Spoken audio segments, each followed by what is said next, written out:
네, 화요 모임에 오신 여러분들을 환영합니다. 오늘의 말씀부터 읽겠습니다. 시편 148편 7절에서 13절입니다. 시편 148편 7절에서 13절입니다. 같이 읽으시겠습니다. 너희 용들과 바다여 땅에서 여호와를 찬양하라. 불과 우박과 눈과 안개와 그의 말씀을 따르는 광풍이며 산들과 모든 작은 산과 과수와 모든 백향목이며 짐승과 모든 가축과 기는 것과 나는 새며 세상의 왕들과 모든 백성들과 고관들과 땅의 모든 재판관들이며 총각과 처녀와 노인과 아이들아 여호와의 이름을 찬양할지어다.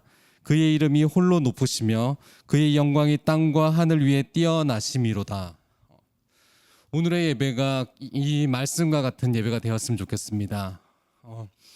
모든 창조물이 찬양하며 찬양받기에 합당하신 그 하나님을 이름을 높이고 경배하는 일이 있었으면 좋겠습니다. 그리고 이 온 땅에 뛰어나시고 온 하늘에 영광 받으실 그 하나님께 우리가 그분 앞에 나가서 영광 돌리며 높이며 찬양하는 그 시간이 오늘의 시간이 되었으면 좋겠습니다.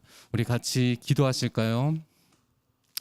먼저 기도하실 때에 지금의 예배 그리고 우리의 삶 그리고 우리의 시간 모든 것이 주관하시는 분이 우리 하나님이심을 인정하시면서 우리가 기도했으면 좋겠습니다.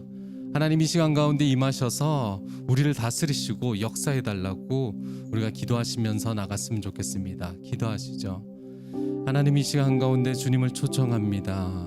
하나님 모든 것을 창조하시고 역사하시고 다스리시는 그 하나님 이곳에 오셔서 우리 예배를 받으시고 찬양을 받으시옵소서.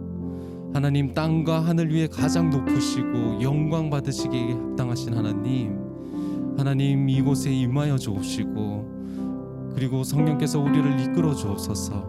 하나님 앞에 더욱더 나갑니다. 그래서 우리가 한 번 더 기도하실 때에 성령님을 초청했으면 좋겠습니다. 우리가 정말 신령과 진정으로 예배할 수 있게 하나님 앞에 나아갈 수 있게 하나님을 만날 수 있게 우리를 도우시는 그 성령님을 초청하면서 그 높으시고 영화로우신 그 하나님 앞에 우리를 이끌어 달라고 이 시간 가운데 역사하여 달라고 우리가 성령을 초청하시면서 성령님께 기도했으면 좋겠습니다. 기도합시다. 성령님 이 시간 가운데 역사해 주옵시고 우리의 마음뿐만 아니라 모든 환경 가운데 역사해 주옵시고 모든 창조물이 하나님께 찬양하는 것이 합당한 것과 같이 우리가 모든 마음을 다하여 하나님께 찬양하는 시간이 있을 수 있게 하여 주옵소서. 하나님 이 시간 가운데 역사해 주옵소서.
눈보다 이게 하옵소서. 주님의 뜻을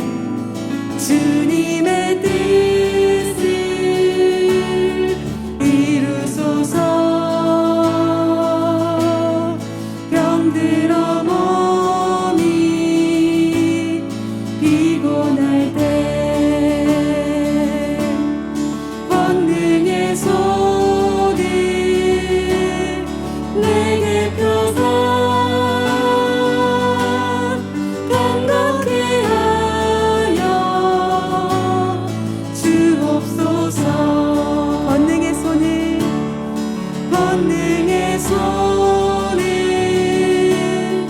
내게 펴사 건강케 하여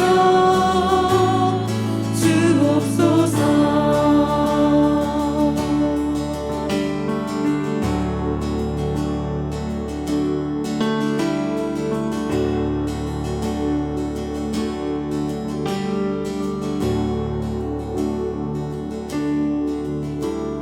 주여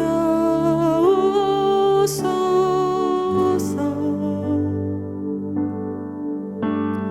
주여 오소서.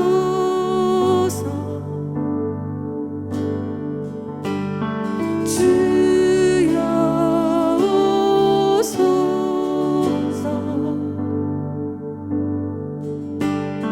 주여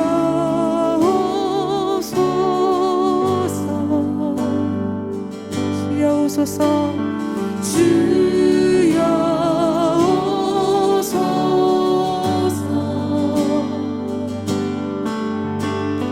주여 오소서. 내 삶 가운데 오시옵소서.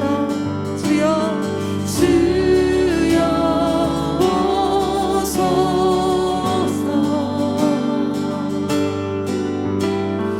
주여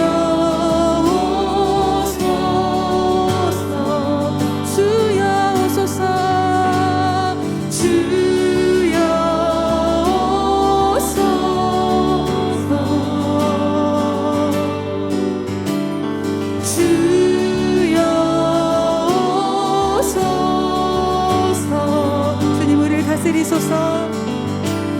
주여 오소서.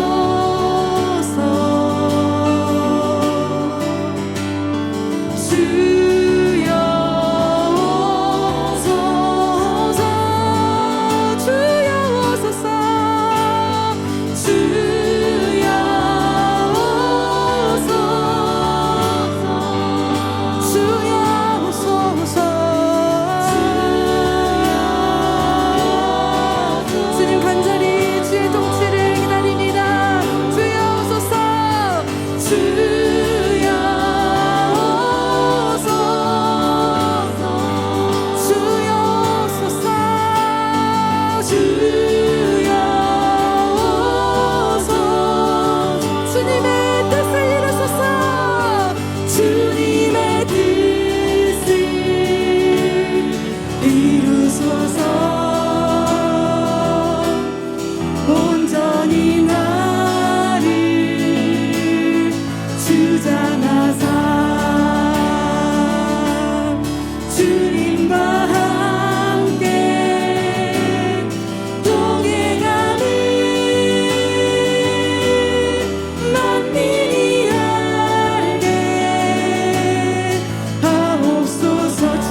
어린아이 같은 우리 어린아이 같은 우리 미련하고 약하나 주의 손에 이끌리어 생명길로 가네 날마다 주님 따라가리 한 걸음씩 또 한 걸음씩 주님 나와 영원히 함께 하시니 기쁨으로 걸어가리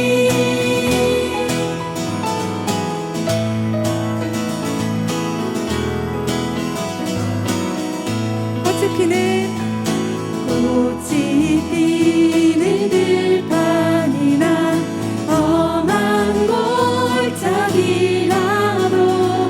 주가 인도하는 주와 같이 가겠네 날마다 주님 따라가리 한 걸음씩 또 한 걸음씩 주님 나와 영원히 함께 하시니 기쁨으로 걸어가리 날마다 주님 따라가리 한 걸음씩 또 한 걸음씩 주님 나와 영원히 함께 하시니 기쁨으로 걸어가리 한 걸음 한 걸음 주 예수와 함께 날마다 우리는 걷게 한 걸음 주 예수와 함께 날마다 우리는 걷겠네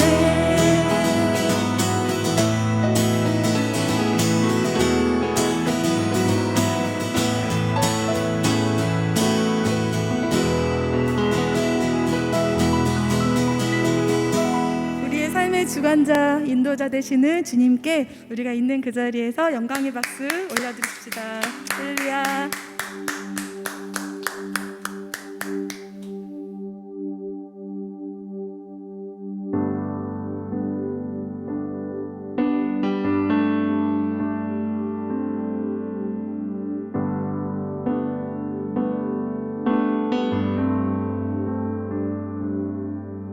이 땅 위에 오신 하나님의 본체 십자가에 달리사 우리 죄 사하셨네 하나님이 그를 지극히 높여 모든 이름 위에 뛰어난 이름을 주사 우리 예수 이름 앞에 절하고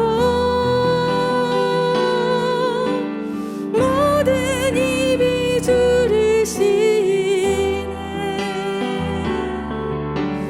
영광 중에 오실 주를 보리라 선포해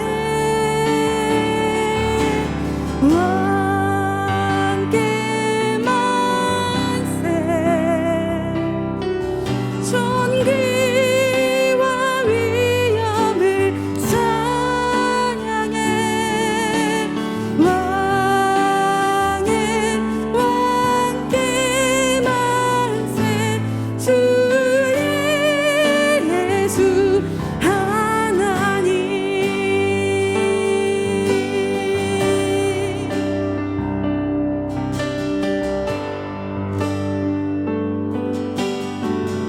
우리 고대하네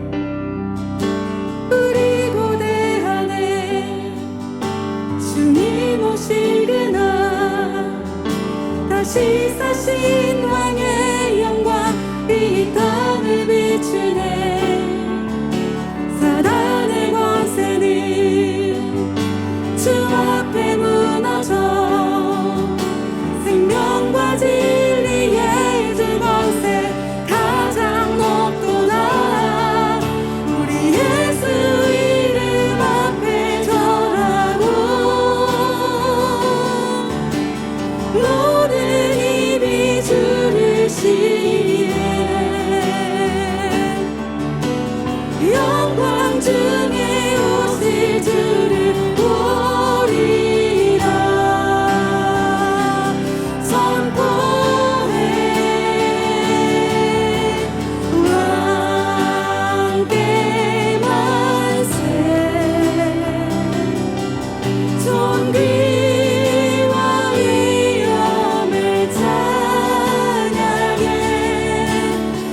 그렇습니다. 주님은 온 땅의 왕이시며 주관자이시며 창조주이십니다. 하나님 온 만물이 모든 사람이 주님을 찬양하고 경배하는 것이 합당합니다. 하나님 그 영광의 왕 앞에 우리가 우리의 모든 삶을 내어드리고 그분과 함께하며 그분과 동행하며 그분의 말씀을 따르는 일들이 있을 수 있게 하시옵소서. 하나님 기도하는 것은 우리의 모든 삶이 주를 위해서 살며 주님께 영광 돌리며 주님과 기뻐하는 삶 살 수 있게 해주옵소서. 하나님 우리의 모든 삶이 예배의 삶이 될 수 있게 해주옵소서. 감사하며 예수님 이름으로 기도드립니다. 아멘.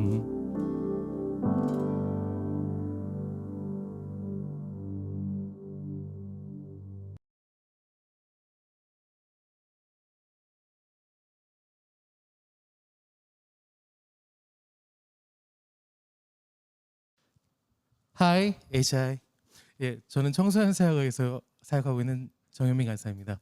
그래서 요즘 청소년 방식으로 인사 방식으로 인사하려고 했습니다. 예, 반갑습니다. 코로나로 인하여서 우리 활동 그리고 정서뿐만 아니라 많은 것이 위축되어지고 어려움이 찾아오게 됩니다. 코로나로 인해 예배 드리는 것 자체가 쉽지 않고 우리 온라인으로 예배 드릴 수밖에 없는 이 상황 참 어렵고 힘든 것 같습니다. 우리가 이 예배, 이 코로나로 위축된 이 예배 가운데 하나님께서 분명히 역사하신다면 온라인으로 드린 예배일지라도 그 시간과 공간의 주인 되신 하나님이 역사하신다면 그 가운데 역사하신 하나님은 동일한 은혜와 동일한 우리에게 사랑을 베푸시는 분이십니다. 믿으십니까? 아멘. 근데 하나님은 완벽하시지만 문제는 하나님의 문제가 아니라 예배를 드리는 우리 안에 문제가 있다는 것이죠. 보통 우리는 예배드리는 대상이 완전하신 하나님이기 때문에 예배드리는 우리 자신에 대한 부족함과 연약함을 인지하지 못할 때가 있습니다. 사실 우리는 예배드리는 시간, 장소, 그리고 감정, 찬양 인도자가 누구인지, 설교자가 누구인지 등에 대한 많은 것에 영향을 받으며 예배를 드립니다. 우리는 철저하게 우리의 인식과 존재의 한계성으로 예배를 드린다는 것입니다. 사실 오늘 이야기하고자 하는 것은 예배 이야기가 아닙니다. 하지만 예배를 드리는 우리의 인식과 우리의 존재 한계성에 대해서 이야기한 것처럼 하나님 나라를 누림과 우리의 삶의 태도와 그 자세에 대해서 그 한계성에 대해서 좀 이야기하려고 합니다. 저는 하나님의 나라를 이렇게 설명하는 것을 매우 좋아합니다. 저는 생긴 것과 다르게 매우 똑똑합니다. 저는 대학교를 2개나 나왔고 지금도 대학원 과정 중에 있습니다. 예, 그냥 장난으로 하는 말이고 무엇을 이야기하려고 하냐면 굉장히 어려운 개념에 대해서 이야기하려고 이 얘기를 하는 것입니다. 잘 들어보십시오. 없음의 자리에 있는 우리 가운데 주님의 생명력, 발산적 영광이 부어지고 그로 인하여서 우리에게 넘쳐나는 주님의 영광을 누리는 것이 하나님 나라라고 이야기하는 것입니다. 예, 어렵죠. 그래서 좀 쉽게 설명해 드릴게요. 최초의 인간인 아담, 이 아담의 원어적의 의미는 아다마로부터 시작합니다. 이 아다마는 흙, 먼지, 더스트라는 뜻이죠. 그런 흙 같은 존재, 먼지 같은 존재 가운데 주님의 생명력이 부어지고 주님의 생명이 부어지는 사건이 일어나죠. 그로 인해 없는 우리 존재 가운데 하나님의 영광, 하나님 발산적 영광이 부어지고 그 영광이 흘러넘치는 상태, 그 영광을 누리는 상태, 그것이 하나님의 나라를 누린다는 것이죠. 그런데 우리는 잘 아는 것처럼 우리 가운데 우리 아까 금방 전에 이야기했던 것처럼 없음을 인정하지 않고 있는 것처럼 살아가는 것, 그것이 우리의 죄 지은 상태라는 거죠. 그것이 죄의 모습이라는 것이죠. 흉내내는 것, 있는 척하는 것, 그것이 죄이고 더 이상 주님의 영광을 바라지 않고 차단한 상태로 살아가는 것, 그것이 죄라는 것입니다. 여러 가지 세계관을 이야기할 수 있지만 저는 세계관은 극단적으로 2가지로 나눠진다고 생각합니다. 첫 번째는 하나님을 인정하는 것, 하나님의 존재를 인식하는 것. 그리고 다른 한 가지 세계관은 하나님이 없는 것을 이야기하는. 그래서 하나님이 없기 때문에 우리의 존재와 가치를 계속해서 다른 것으로 찾으러 가려고 하는 것. 그 2가지 세계관으로 나눠진다고 생각합니다. 하나님이 있다고 생각한다면 우리는 하나님으로부터 만들어진 존재고 가치 있는 자가 되지만 하나님이 없다고 생각하는 세계관은 우리의 가치와 존재를 끊임없이 찾기 위해서 노력할 수밖에 없죠. 초반에 이야기했듯이 주님의 영광에는 제한도 이상도 없습니다. 다만 우리의 인식과 오염된 가치로 인하여 주님을 부분적으로 그리고 제한적으로 인식할 수 있을 뿐인 것이죠. 이런 우리의 인간의 한계성을 인식하고 오늘 이 성경 본문을 보았으면 좋겠습니다. 네, 대구지부는 초 슈퍼 울트라 하이테크놀로지 기술이 있기 때문에 자막이 이렇게 같이 뜰 것입니다. 자막을 같이 보고 보았으면 좋겠습니다. 읽었으면 좋겠습니다. 사무엘상 18장 11절 말씀입니다. 다 같이 읽어볼까요? 시작. 그가 스스로 이르기를 내가 다윗을 벽에 박으리라 하고 사울이 그 창을 던졌으나 다윗이 그의 앞에서 2번 피하였더라. 이 이야기는 다윗이 골리앗을 물리치고 얼마 되지 않았을 때 이야기입니다. 다윗을 칭송하는 백성들이 있습니다. 사울은 천천히요 다윗은 만만이라. 그리고 다윗과 함께하는 하나님을 두려워하였고 질투하여서 사울은 다윗에게 창을 던집니다. 이 창은 철저하게 살인의 의도가 담겨진 창입니다. 순간적으로 감정을 이기지 못하고 던진 창이라면 한 번 더 치고 나서 그쳤을 것입니다. 아, 내가 너무 흥분했구나, 내가 실수했구나 하면서 멈췄을 것입니다.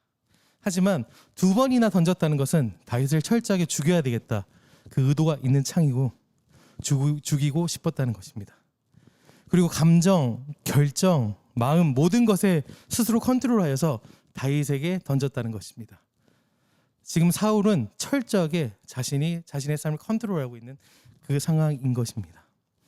사울의 삶 가운데 주님의 뜻과 주님의 영광은 철저하게 차단되어 있고 자신의 힘과 자신의 결정을 가지고 주도적인 삶을 죄의 모습을 가지고 살아가고 있었다는 거죠. 사울은 이미 이스라엘의 왕입니다. 그렇지만 하나님의 영광이 차단된 인간은 끊임없이 자신을 채우려는 의도와 존재적 갈망을 채우기 위해 그 공허함을 무엇인가에 집중하며 다른 것을 찾아서 자기를 채우려고 한다는 것이죠. 요즘에 한국의 모든 사람이 주식을 한다는 소문이 날 정도로 주식과 비트코인에 집중하고 있다고 합니다. 저는 사실 경제적 원리를 모르기 때문에 이것이 옳다 그르다 판단할 수는 없을 것 같습니다. 하지만 제 주변에 비트코인 하시는 분들을 보면 비트코인은 주식과 다르게 24시간 이게 오픈되어 있고 왔다 갔다 한다고 하더라고요. 그렇기 때문에 모든 삶의 초점이 이 비트코인에 집중되어 있는 것 같습니다. 아침에 일어나자마자 비트코인을 확인하고 밥 먹다가도 비트코인을 확인하고 수시로 시시로 때때로 계속 이 비트코인을 확인하면서 그리고 이 주식을 확인하면서 살아가는 모습들을 종종 보게 됩니다. 요즘에는 영끌하여서 집을 사고 대출하여 코인을 사서 대박을 터뜨려서 돈 걱정 안 하면 사는 것이 이 땅의 소망이라고 합니다. 이들의 가치는 무엇에 있는 것일까요? 그리고 이 자신의 삶을 컨트롤하는 것이 아니면 컨트롤 받고 있는 주체가 무엇일까요?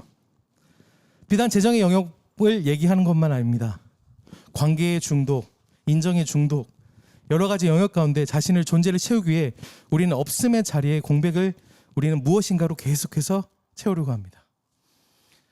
요즘 SNS를 하는 사람들을 보면 자신의 한가의 피드를 올리면 좋아요와 하트가 얼마나 눌리는지, 얼마나 이 글에 반응하는지, 댓글이 얼마나 달리는지 그런 것에 집중하여서 누가 나를 어떻게 보는지 내 존재를 채우려고 하는 그 갈망들을 볼 수 있습니다. 우리는 행위적 죄에만 집중할 때가 있습니다. 하지만 이 죄는 내가 죄인인 상태라 죄의 모습이 내 행위로 드러난 죄의 열매인 것입니다. 그래서 진정한 죄는 우리 가운데 하나님이 없는 것, 그리고 없음을 다른 것으로 채우려 하는 것, 그것이 죄의 본질인 것입니다. 하나님 없는 상태에서 그 존재, 그 갈망을 다른 것으로 채우려고 하는 그 상태, 그것이 죄의 모습이고 그것이 삶의 열매로 나타나기 때문에 죄의 형상들이 나타나는 것입니다. 내가 어떤 죄를 짓고 안 짓고 어떤 모습을 하고 안 하고가 죄의 본질이 아니라 내 안에 하나님이 없다는 것, 그것이 우리의 죄의 본질인 것입니다. 그래서 우리 존재 가운데, 우리 마음 가운데, 우리 생각 가운데 그것들이 드러나고 그것이 말이 되고 그것이 나의 인격이 되고 내 삶으로 드러나게 된다는 것입니다. 잠언 23장 7절을 보면 무릇 마음의 생각이 어떠하면 그의 사람됨도 그러하다 했습니다. 내 안에 있는 것, 그것이 내 삶의 열매로 나타나는 것입니다. 그 안에 하나님이 없기 때문에 하나님 아닌 다른 것들로 그것을 채우려는 모습으로 내 삶의 열매가 나타난다는 것입니다. 오늘 이야기하고자 하는 다윗의 삶 가운데 사실 이런 죄의 모습들이 드러나는 부분들이 있습니다. 다윗은 강간범이며 살인자입니다. 다윗의 죄를 저지른 상황을 보면 다윗은 더 이상 전쟁에 나가지 않는 상태입니다. 자신이 하나님에게 맡겨진 그 사명을 상실한 상태인 것 같고 하나님과의 친밀감은 없는 상태인 것 같고 그리고 그 빈 공간을 자신이 지금까지 했던 업적들 성 막루에 서서 자기의 왕국을 바라보며 묵상하며 안족하고 있었던 상황처럼 그려집니다. 그리고 밧세바를 확인하고 음란한 관계를 맺게 되고 임신하게 되는 사건이 일어나죠. 그리고 그 죄를 가리기 위해서 철저하게 자기가 컨트롤하며 그 우리아를 죽게 만드는 상황까지 이르게 되죠. 이 상황 가운데 다윗의 삶의 결정권은 사울과 같이 창을 던지는 그 결정권은 철저하게 자기 자신에게 있었던 삶이었던 것입니다. 아무리 탁월한 영적 지도자이고 탁월한 사역자일지라도 하나님의 영광을 놓치고 인도하심을 놓치게 된다면 거기에 벗어나게 된다면 죄 가운데서 자신이 컨트롤하며 결정하며 하나님 없음을 인식하지 못하고 있음의 흉내를 내며 살아간다는 것이죠. 그러면 지금의 모습이 아닌 철저한 하나님의 인도하심을 따라 살고 있던 다윗의 모습을 좀 보았으면 좋겠습니다. 사무엘상 26장 6절에서 7절 말씀입니다. 사무엘상 26장 6절에서 7절 말씀입니다. 우리 자막을 보며 같이 읽어봤으면 좋겠습니다. 시작. 이에 다윗이 햇사람 아히멜렉과 수라의 아들 요압의 아우 아비새에게 물어 이르되 누가 나와 더불어 진영에 내려가서 사울에게 이르겠느냐 하니 아비새가 이르되 내가 함께 가겠나이다. 다윗과 아비새가 밤에 그 백성에게 나아가 본즉 사울이 진영 가운데 누워 자고 창은 머리 곁 땅에 꽂혀 있고 아브넬과 백성들은 그를 둘러 누웠는지라. 이 상황은 다윗을 죽이려고 사울이 추적대를 만들어서 다윗을 쫓고 있는 상황이고 사울을 피해서 이미 도망가고 있는 상태였죠. 사울은 다윗을 죽이려고 계속해서 끈질기게 추적합니다. 그리고 이미 다윗은 사울을 죽을 위기에서 한번 살려준 적이 있던 그런 상황이었죠. 다윗은 그 상황 가운데 몰래 정탐하여서 깊이 잠든 병력 사이로 사울에게까지 이르게 됩니다. 그리고 잠이 들어있는 사울 곁으로 서게 됩니다. 사무엘상 26장 8절을 보면 아비새가 다윗에게 이르되 하나님이 우리 오늘 당신의 원수를 당신의 손에 넘기셨나이다. 그러므로 청하오니 내가 창으로 그를 찔러서 단번에 땅에 꽂게 하소서. 내가 그를 두 번 찌를 것이 없으리이다 하니 라고 이야기합니다. 다윗이 사울을 죽일 수 있는 명분은 분명합니다. 방법도 확실합니다. 사울은 자기를 죽이려 하던 자이고 이미 자신은 사무엘을 통해서 하나님의 기름 부으심을 받은 자임을 인식하고 있었습니다. 하나님이 자신이 왕으로 세울 것을 알고 있었다는 것이죠. 또한 자신의 손에 피가 묻지 않아도 되는 부하가 그 일을 하게끔 먼저 요청한 상태입니다. 그리고 저는 개인적으로 이 말씀을 묵상하는데 생각난 장면이 있었습니다. 아마 이 왕의 창은 다윗에게 던졌던 그 창이 아니었을까? 그 창이 생각나진 않았을까? 그를 두 번 찌를 것도 없이 한 번에 찔러 죽일 수 있다는 그 말에 자기에게 두 번 던졌던 그 창이 생각나진 않았을까라는 것이었습니다. 사실 이 상황은 철저하게 다윗이 컨트롤할 수 있는 상황이었습니다. 마치 이것이 하나님의 뜻인 것처럼 하나님의 바람인 것처럼 하나님이 만들어주신 기회인 것처럼 인식할 수 있는 충분한 상황이었습니다. 하지만 다윗은 스스로 이 상황을 컨트롤하려고 하지 않았습니다. 사무엘상 26장 12절을 보면 다윗이 사울의 머리 곁에서 창과 물병을 가지고 떠나가되 아무도 보거나 눈치채지 못하였고 깨어 있는 사람도 없었으니 이는 여호와께서 그들을 깊이 잠들게 하셨으므로 그들이 다 잠들어 있었기 때문이었더라. 상황만 보면 하나님께서 이들을 다 잠재우고 사울을 죽여도 되는 그런 허락된 상황처럼 느껴집니다. 하지만 그 가운데 다윗은 다만 물병과 창만을 챙겨서 떠날 뿐이었죠. 이 상황에 다윗은 철저하게 하나님의 인도하심을 놓치려 하지 않았다는 것입니다. 우린 때때로 우리의 인식으로 우리의 한계성을 인정하지 않고 우리가 결정하고 심판자가 되고 우리의 의를 드러내려고 할 때가 있습니다. 그리고 아이러니한 건 우리 자신의 힘이, 권력이, 나이가 많아지고 우리의 경험과 지식이, 권위가 생길수록 우리는 다윗이 전쟁을 멈추고 성벽 위에서 자신의 왕국을 바라보며 만족하는 그 순간처럼 우리는 우리의 삶을 철저하게 컨트롤하려고 들고 자신의 의견이나 자신의 생각이 공격당한다면 더 그 생각을 강화시키고 정당화하려고 할 때가 있다는 것입니다. 이 말씀을 좀 정리하겠습니다. 아까 얘기했던 것처럼 우리는 예배 가운데, 우리 인식의 한계 가운데서, 우리 존재의 한계 가운데서 예배할 수밖에 없습니다. 완전하신 하나님 앞에 그분은 이상이 없지만, 그분의 영광은 다름이 없지만 그분의 영광 가운데 반응하는 우리는 한계성이 있다는 것입니다. 우리는 그래서 그 한계성을 종종 다른 것으로 채우려고 합니다. 그리고 그 생각을 강화하며 우리의 삶을 컨트롤하려고 하죠. 그 삶은 철저하게 하나님의 은혜와 인도하심이 차단된 상태인 것이죠. 우리 YM 이 몸에는 도끼 머리 원칙이라는 것이 있습니다. 주님의 임재를 잃어버리고 그분의 음성이 안 들리고 친밀감을 잃어버렸다면 도끼 머리를 잃어버린 그곳으로 돌아가야 된다고 하는 원칙입니다. 다른 도끼를 만들어서 다른 것으로 그 일을 하려고 하는 것이 아니라, 만족하는 것이 아니라 다시금 그 잃어버린 그곳으로 찾아가서, 다시금 상실된 그곳으로 찾아가서 거기서부터 다시 시작해야 된다는 것입니다.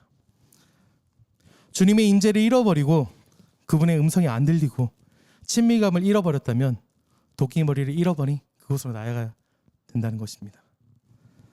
주님의 친밀감을 잃어버린 그곳으로, 내 삶이 무너진 그곳으로 다시 돌아가서 도끼머리를 찾아야 됩니다.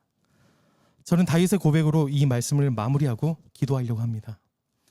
시편 23편 말씀입니다. 1절에 이렇게 써 있습니다. 여호와는 나의 목자시니 내게 부족함이 없으리로다. 여호와는 나의 목자시니 내게 부족함이 없으리로다. 이 시간 같이 기도했으면 좋겠습니다. 첫 번째 기도할 것은 다윗이 죄를 지었고 자신을 의지하는 순간이 있었지만 다시금 쓰임 받을 수 있었던 것은, 그 이유는 철저하게 주 앞에서 자신의 죄악을 인정하며 주 앞에 자신의 없음을, 그리고 주님이 아닌 다른 것을 채우려 했던 것을 내려놓았기 때문인 것입니다. 이 시간 그 심정으로 같이 기도했으면 좋겠습니다. 우리가 있는 척, 가진 척, 괜찮은 척으로 흉내내며 어느 정도 만족하며 안심하며 괜찮은 척 살아가고 있었다면 그것을 멈췄으면 좋겠습니다. 없음을 인정하며 있는 척하며 괜찮은 척하며 잡고 있는 것들 내려놓고, 하나님이 채우시지 않으면 저는 없습니다. 하나님이 있던 그 자리에 다른 것을 채웠던 것들, 다른 관계로 채웠던 것들, 다른 인정으로 채웠던 것들을 주 앞에 철저하게 내려놓읍시다. 우리의 죄악된 것들, 어떤 행위의 죄악보다 더 본질적인 내 안에 하나님이 없었습니다. 하나님을 상실했습니다. 하나님, 제 한계성을 인정하지 않았습니다. 주님, 저를 채워주십시오. 주님, 저의 죄악들을 용서해 주시옵소서. 우리 없음을 인정하며 주 앞에 철저하게 내려놓으며 같이 기도했으면 좋겠습니다. 기도하겠습니다. 예, 주님, 우리 안에 겸손함이 없음을, 우리 안에 주님의 없음을 인정하지 못함을, 다른 것으로 채우려 하고 만족하려 했던 것들을 내려놓게 하여 주옵소서. 주, 우리의 한계를 인정하게 하여 주옵소서. 우리의 부족함을 인정하게 하여 주옵소서. 우리가 컨트롤하며 우리가 결정했던 모든 그 주권들을 내려놓게 하여 주옵소서. 주님, 우리의 죄악들을 용서하여 주옵소서. 하나님이 상실된 지 너무나 오래되었지만 내가 그것을 인정하지 않고 인식하지 않고 주님이 아닌 다른 것을 채웠던 우리의 죄악들을 용서해 주시옵소서. 깨끗한 손 주옵소서. 주님만 높여드리기 원해. 정결한 마음 주옵소서. 주님만 높여드리기 원해.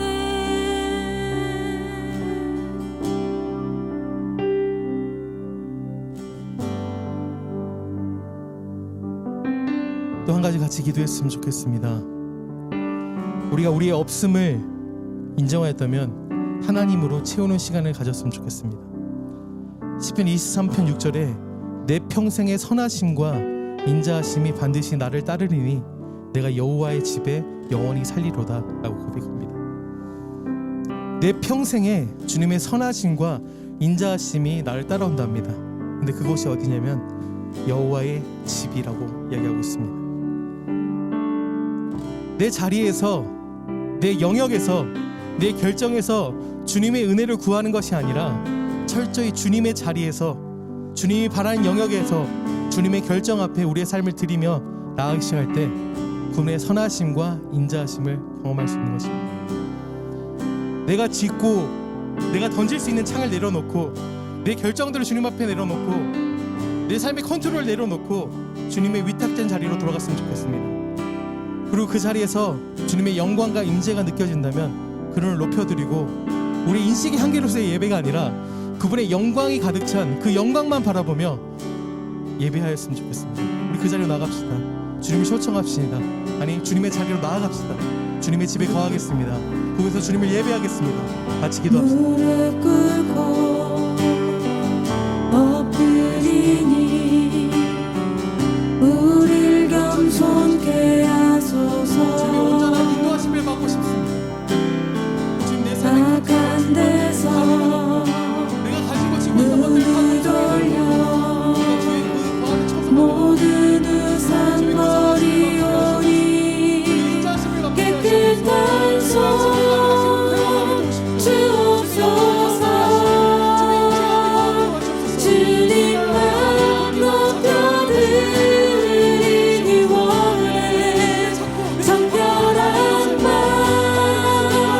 주옵소서. 주님만 높여드리기 원해. 깨끗한 손 주옵소서. 주님만 높여드리기 원해. 정결한 맘 주옵소서. 주님만 높여드리기 원해. 우리 세대로 주의 얼굴 찾게 하옵소서. 오 야곱의 하나님, 우리 세대로 주의 얼굴 찾게 하옵소서. 오 야곱의 우리 세대로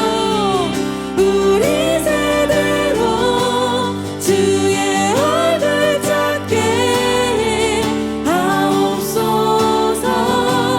오 야곱의 하나님, 우리 세대로 주의 얼굴 찾게 하옵소서. 오 야곱의 하나님, 주 영광 여기 임하사, 주 영광 여기 임하사,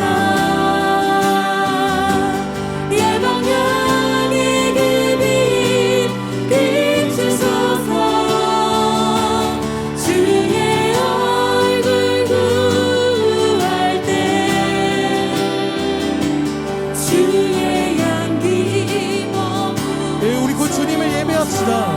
우리 인식을 넘어서 그분의 집에 거하며 그분의 영광을 바라보며 그분에게 초점이 맞춰진 그 영광만 바라보며 주님을 예배하며 경배합시다. 열방 향해 그 빛 비추소서. 주의 얼굴 구할 때 주의 향기 머무소서. 주의 나라가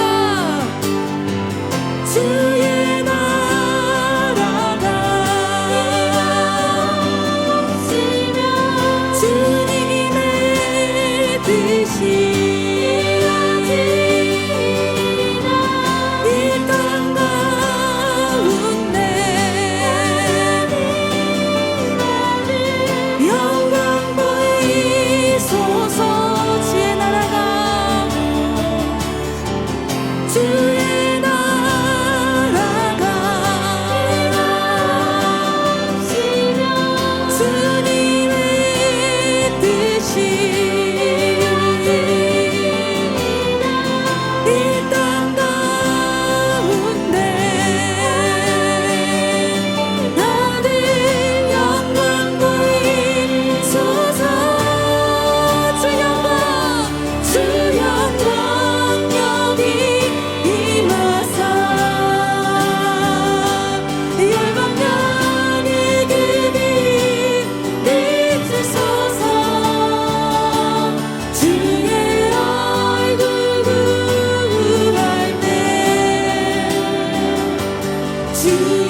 열방 향해 그 빛 비추소서. 주의 얼굴 구할 때 주의 향기 머무소서. 우리 마지막으로 이 땅의 교회를 위해서 기도했으면 좋겠습니다. 특별히 이 교회 예배를 위해서 기도했으면 좋겠습니다. 타성에 젖어서 의무적으로 드리는 그런 예배가 아니라 그 각 예배 때마다 주님의 지위 거하는, 주의 영광이 넘치는, 주의 임재를 부정할 수 없는 하나님에게만 초점을 맞춰진 그런 예배들이 회복되어지고 일어날 수 있도록, 이 땅의 교회 가운데 그런 예배들이 일어나고 그 영광이 흘러넘칠 수 있도록, 하나님 나라가 확장될 수 있도록 우리 교회를 위해서 기도했으면 좋겠습니다. 기도하겠습니다. 예, 주님, 이 땅의 교회 가운데 하나님의 나라와 역사들이 일어나게 도와주옵소서. 하나님의 영광이 넘치는 예배를 드리게 하여 주시옵소서. 하나님의 임재를 부정할 수 없는 그 예배 가운데 영광 앞에 무릎 꿇을 수밖에 없는, 그 주의 임재를 인식할 수밖에 없는 그런 흘러넘치는 예배, 영광이 가득한 예배 드릴 수 있도록 이 땅의 교회를 축복하여 주시옵소서.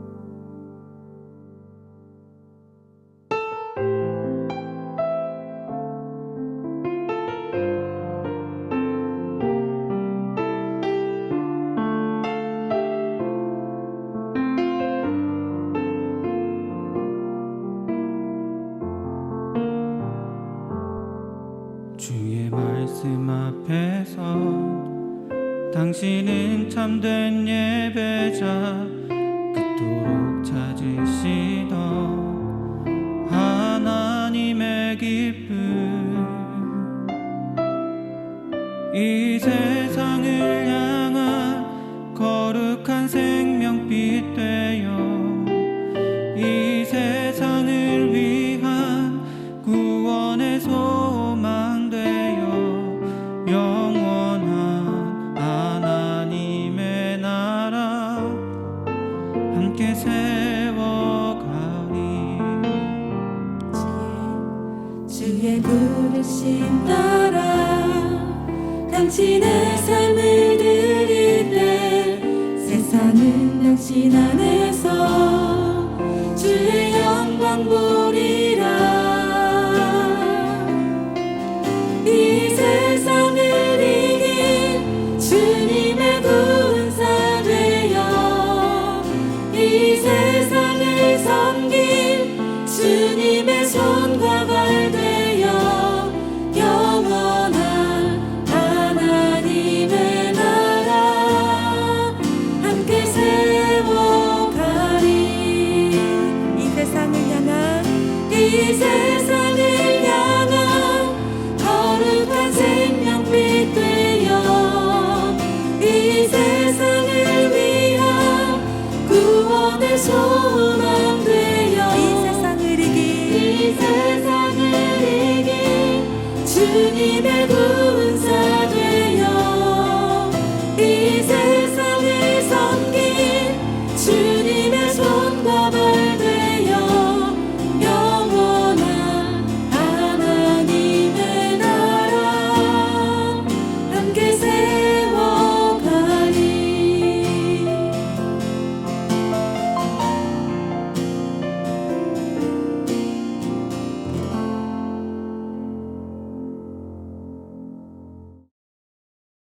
(6월 15일) 예수전도단 하여 모임 광고입니다. 2021년 언택트 세미나 알아가기 프로젝트가 BDTS 사역 주간에서 진행됩니다. 두 번째 챕터 나 알아가기고요. 6월 18일부터 3주간 진행됩니다. 강의 주제는 숨겨진 마음 열어보기에 이도원 목사님께서 강의해 주시고요. 나는 누구인가에 대해서 김준환 목사님께서 강의해 주십니다. 강의 시간은 금요일 저녁과 토요일 오후에 있습니다. 참고해 주시고요. 강의비는 5만 원이고요. 문의는 대구지부 김주영 간사님과 대구지부 사무실에 문의하시면 좋을 것 같습니다. 대구 하여 모임은 헌금을 하고 있습니다. 아래 계좌 번호로 번호가 나가고 있습니다. 예수전도단 대구지부는 페이스북과 인스타그램을 운영하고 있습니다. 예수전도단 대구지부를 검색하셔서 좋아요, 팔로우를 해주시면 대구지부의 소식을 확인하실 수 있습니다. 또 예수전도단 대구지부는 유튜브도 운영하고 있습니다. 예수전도단 대구지부를 검색하셔서 대구 하여 모임의 찬양과 말씀을 다시 들어보실 수 있습니다. 네, 오늘의 하여 모임은 이것으로 마치겠습니다. 평안한 밤 되십시오.